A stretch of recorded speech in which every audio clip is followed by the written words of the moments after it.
L'actualité d'ici et d'ailleurs, c'est tout de suite sur Malikounda Fenweb TV.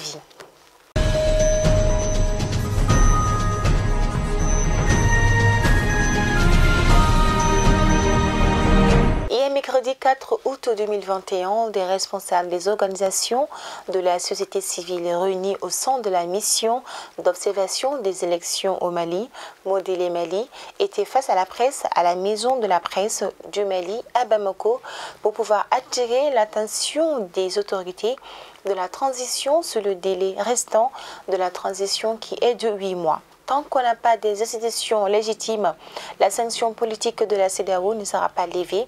Nous avons intérêt à ce qu'il y ait des élections transparentes, crédibles avant le 25 mars 2022. On n'a pas le choix. Nous devons faire une élection réussie et faire une élection dans le délai et c'est possible. Nous ne sommes pas favorables à une prolongation de la transition parce qu'il y a des sanctions politiques, a souligné Dr Ibrahima Sango, chef de la mission Modèle Mali. Au cours de cette conférence, des conférenciers ont révélé des incohérences dans le plan d'action du gouvernement PAG de la transition approuvé par le Conseil national de la transition CNT. La mission d'observation des élections au Mali, Modèle Mali, composée de plusieurs organisations de la société civile, déplore des incohérences dans le plan d'action gouvernementale. Selon ses responsables, la création et les attributions de l'organe unique de gestion des élections ne sont pas expliquées dans ce document. Ces déclarations ont été faites ce mercredi 4 août 2021 lors d'une conférence de presse. Modèle Mali demande aux autorités de transition de fixer un chronogramme clair et réaliste des élections.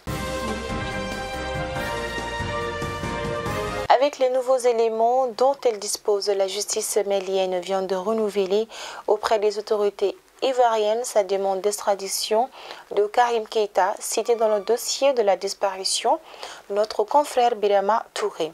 Après l'inculpation du général Moussa Diawara, l'ex-DG de la sécurité d'État, pour complicité d'enlèvement, de séquestration par le procureur du tribunal de première instance de la commune 4 du district de Bamako, et son placement sous mandat de dépôt au camp 1 de la gendarmerie dans le cadre de la disparition jusque-là inexplicable de notre confrère Birama Touré.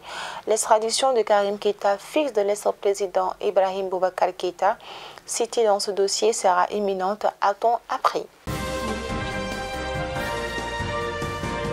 Les épreuves pratiques anticipées, notamment de l'éducation physique et sportive EPS, ont démarré ce mercredi 4 août 2021 dans la commune urbaine de Kaï, au compte du Cap de Kaï, dans le rive gauche. Selon les autorités scolaires, les épreuves qui rentrent dans le cadre de l'examen du diplôme d'études fondamentales, le DF, sont boycottées par des enseignants signataires du 15 octobre 2016.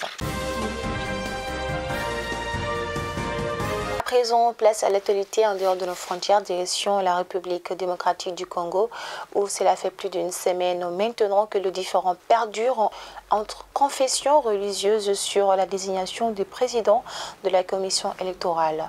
6 des 8 confessions reconnues par l'État ont déposé le nom de leur candidat, Denis Kadima.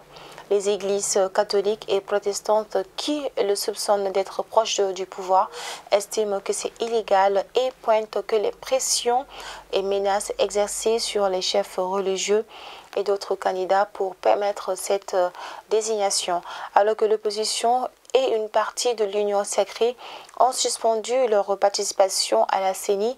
Plusieurs mouvements citoyens, dont la Lucha, appellent à manifester ce jeudi matin devant le siège du Parlement. Mais depuis hier, ces militants mobilisés déjà à Kinshasa. Fabrice Zango est entré dans l'histoire du sport du Burkina Faso ce 5 août. Tokyo, le Burkinabé a offert la toute première médaille olympique de son pays en glanant la bronze en triple saut derrière le Portugais Pedro Pichardo et le Chinois Yaming Zhou. Et c'est ce qui met fin donc à votre flash d'information. Nous vous remercions de nous rester fidèles et surtout bonne suite de programme sur Malikounda Fenweb TV.